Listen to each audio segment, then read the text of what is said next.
Hello students, today we will learn the tense. Tense 3 होते हैं लेकिन हम लोग सिर्फ डील करेंगे प्रेजेंट, पास्ट और फ्यूचर को हम लोग डील करेंगे बाद में। लेकिन टेंस के लिए सबसे बेसिक चीज़ है कि आप लोगों को पता होना चाहिए पर्सनल प्रोनाउन। पर्सनल प्रोनाउन ये मैंने पहले से यहाँ पर बना करके रखा हुआ है।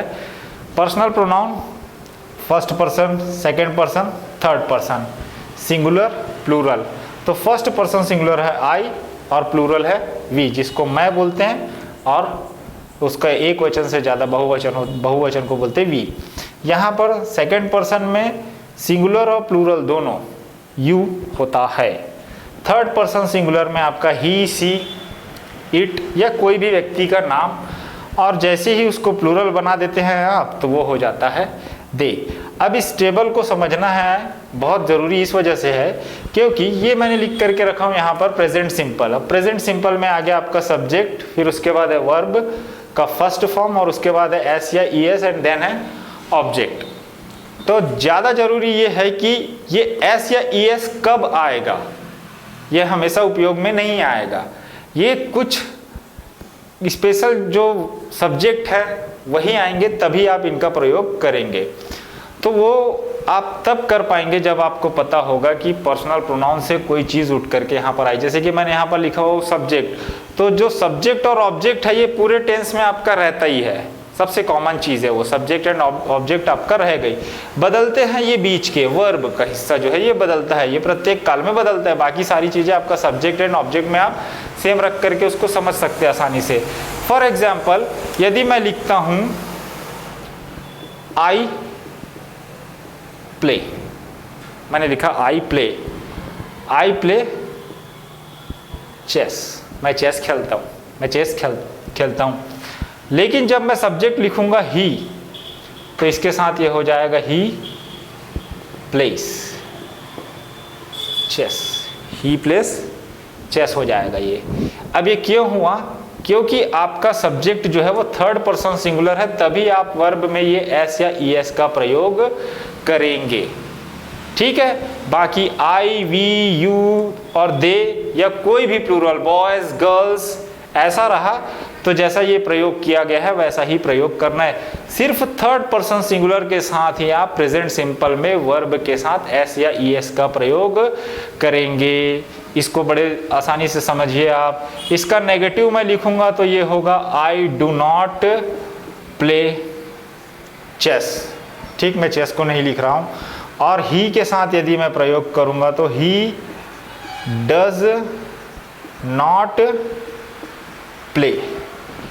क्या बना? He does not play. मतलब कोई भी थर्ड पर्सन सिंगुलर आया तो ये जो आपने आई के साथ डू देखे थे इसी में ई एस लगा, लेकिन वर्ब से वो एस हट गया, जो कि यहाँ पर प्रयोग किया गया है ही प्लेस चेस। यहाँ पर वो बदल गया he does not play. Interrogative बनाते समय आपको डू को सामने रख देना है, डू आई प्ले, और यहाँ पर हो जाएगा ये does he play, does he play. तो ये तीन, पहला है पॉजिटिव, दूसरा है नेगेटिव, और उसके बाद है इंट्रोगेटिव। लेकिन सबसे ज़्यादा जरूरी है आपको ये समझना कि ये जो सब्जेक्ट है वो आता है आपका पर्सनल प्रोनाउन से।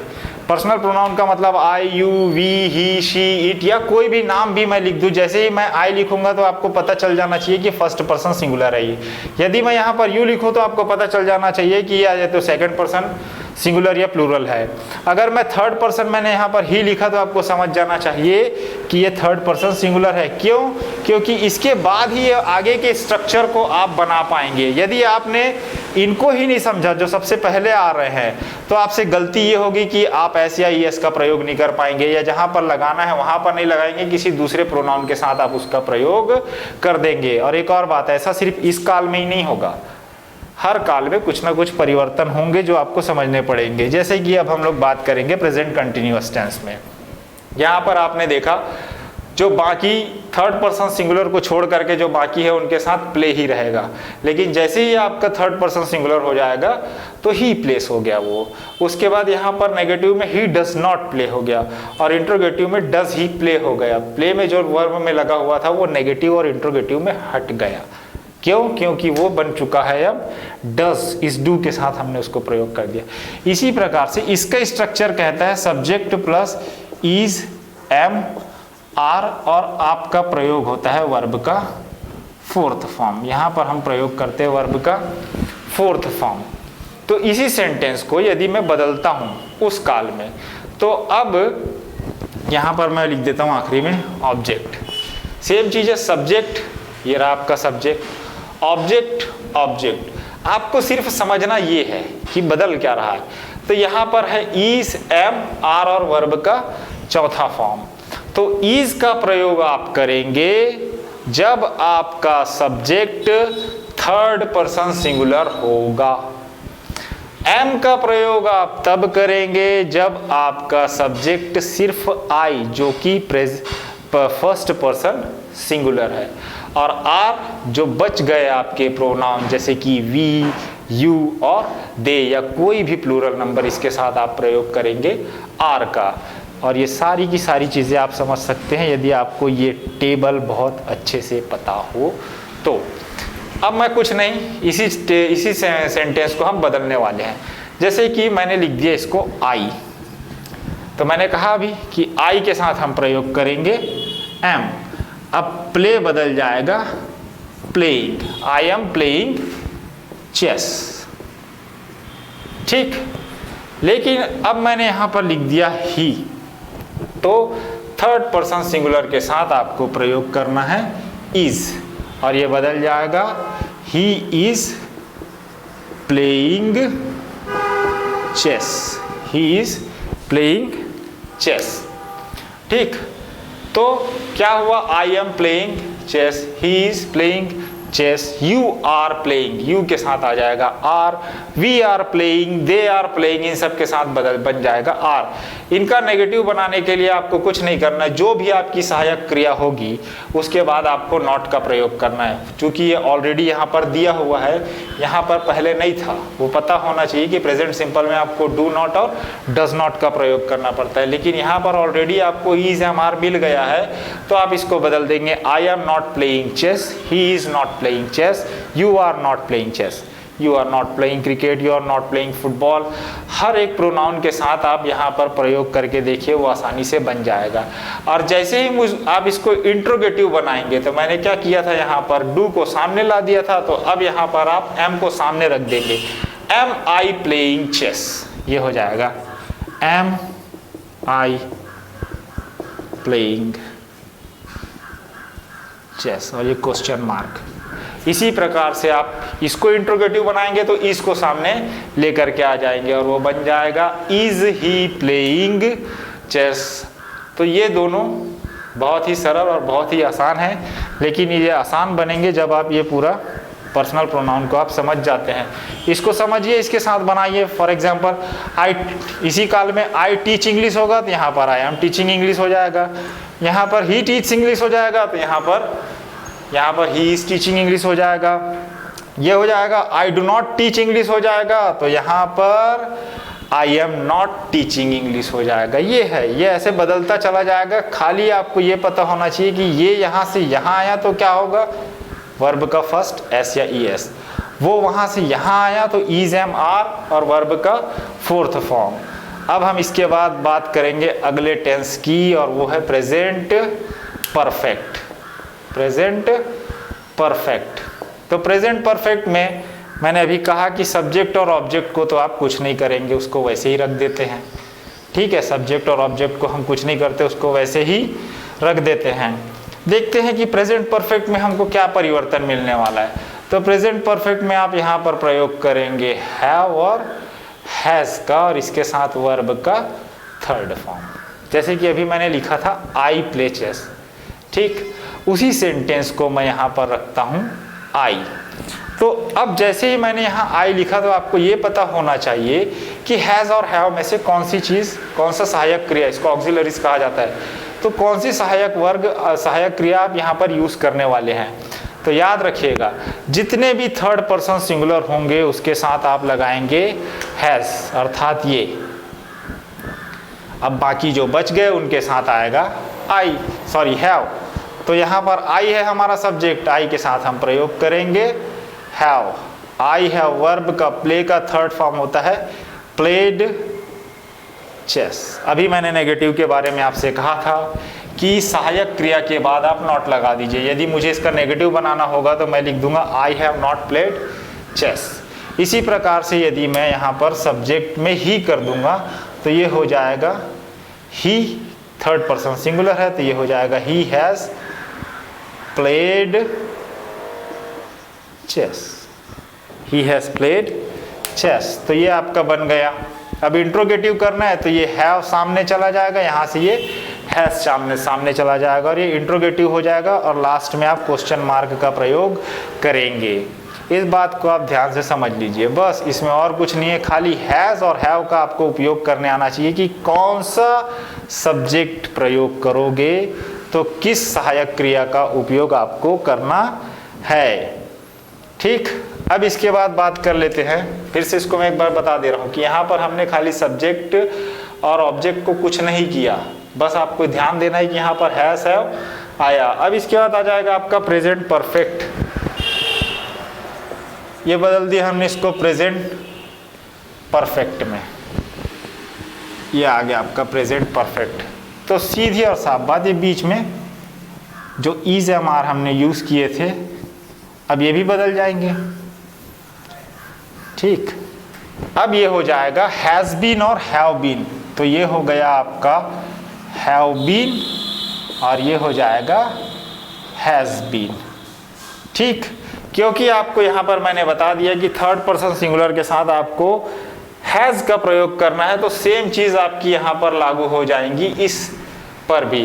तो आप यहाँ पर एक और चीज आ जाएगी, यहाँ पर सिंस और फॉर, यहाँ पर आ जाएगा सिंस और फॉर का प्रयोग भी होता है प्रेजेंट परफेक्ट कंटिन्यूअस टेंस में। कोई चीज़ बहुत ज़्यादा लंबे समय से चल रहा हो उसे बताने के लिए हम इसका प्रयोग करते हैं। फॉर एग्जाम्पल मैं बोलता हूँ आई एम टीचिंग। ठीक, तो ये है मेरा प्रेजेंट कंटिन्यूअस टेंस। क्यों? क्योंकि मैं पढ़ा रहा हूँ। इसमें जैसे ही मैं समय का बोध कर दूंगा, इसमें मैं समय को जोड़ दूंगा तो ये बन जाएगा present perfect continuous. I have been teaching सुबह से, सिंस मॉर्निंग। तो ये बन गया I have been teaching since morning. ठीक, क्यों ऐसा हुआ? क्योंकि हमने इसमें समय का बोध किया, इस वजह से हमने यहाँ पर सिंस और जो फॉर मैंने लिखा हूँ उसका प्रयोग हम करेंगे। तो सिंस का प्रयोग आप कब करेंगे? जब आपके पास जो समय प्रश्न में दिया हुआ होगा वो निश्चित होगा। जैसे कि यहाँ पर सुबह से लिखा हूँ, इस सुबह से को मैं अनिश्चित बनाने के लिए क्या कर दूंगा? यदि मैं कह दूं कि मैं 4 घंटे से पढ़ा रहा हूँ तो यहाँ पर फॉर आ जाएगा, फॉर 4 आवर्स हो जाएगा। सिंस और फॉर में एक चीज बड़ी आसानी से आप समझ सकते हैं कि सिंस का आपको प्रयोग कब करना है और फॉर का आपको प्रयोग करना है। मैं इसके लिए एक ही चीज आपको बताऊंगा, लेकिन सबसे पहले इसको पूरा कर लेते हैं। ठीक है, तो I have been teaching since morning. अगर मैंने यहाँ पर लिख दिया ही, तो आपको प्रयोग करना है he has been teaching since morning. ठीक है, he has been teaching since morning. और आई रहा तो आई हैव बीन, सीधी सी बात है, आप पहले ही इसको देख करके पहचान जाएंगे कि आपको हैज बीन का प्रयोग करना है या हैव बीन का प्रयोग करना है। अब सबसे महत्वपूर्ण चीज जो मैं आपको बताने वाला हूं, और सिंस और फॉर का प्रयोग कब करोगे आप? तो सिंस का प्रयोग आप करोगे जब आपको पता चलेगा स्टार्टिंग, मतलब किसी भी चीज का स्टार्टिंग पॉइंट आपको पता चलेगा, जैसे कि सुबह से। ठीक, ये।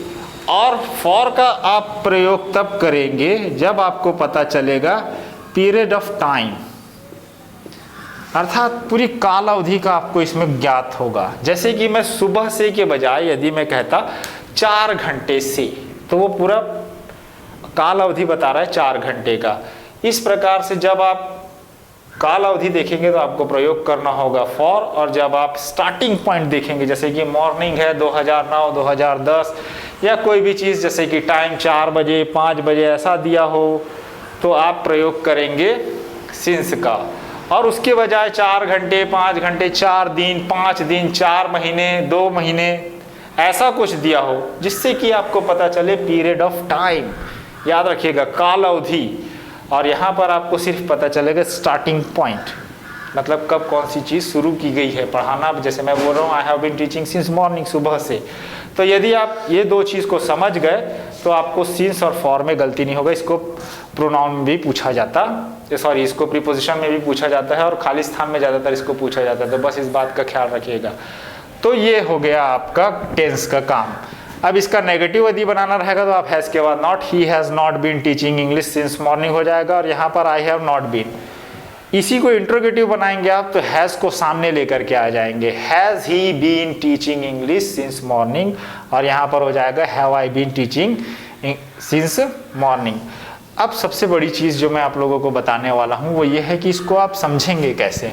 ये तो मैंने बहुत सी चीज़ें इसमें एक्स्ट्रा बता दिया, लेकिन आपके लिए ये ज़्यादा आसान कैसे होगा। तो ज़्यादा आसान होने का तरीका सिर्फ ये है कि आप एक बात का याद ख्याल रखिएगा कि सब्जेक्ट और ऑब्जेक्ट आप हर जगह देखते आ रहे हैं पूरे जो हमने पढ़े।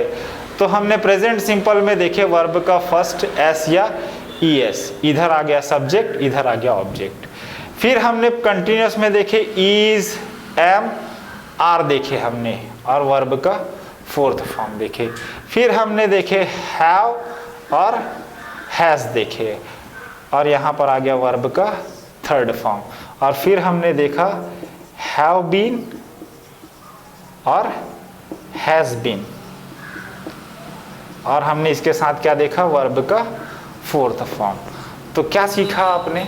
आपको खाली इस चीज़ को याद रखना। इससे पहले चलेगा सब्जेक्ट, वर्ब का फर्स्ट आया प्रेजेंट सिंपल, वर्ब का फोर्थ आया इज एम आर आप समझ जाइए, वर्ब का थर्ड आया हैज़ हैव आप समझ जाइए, हैव बीन और हैज़ बीन, और वर्ब का फोर्थ।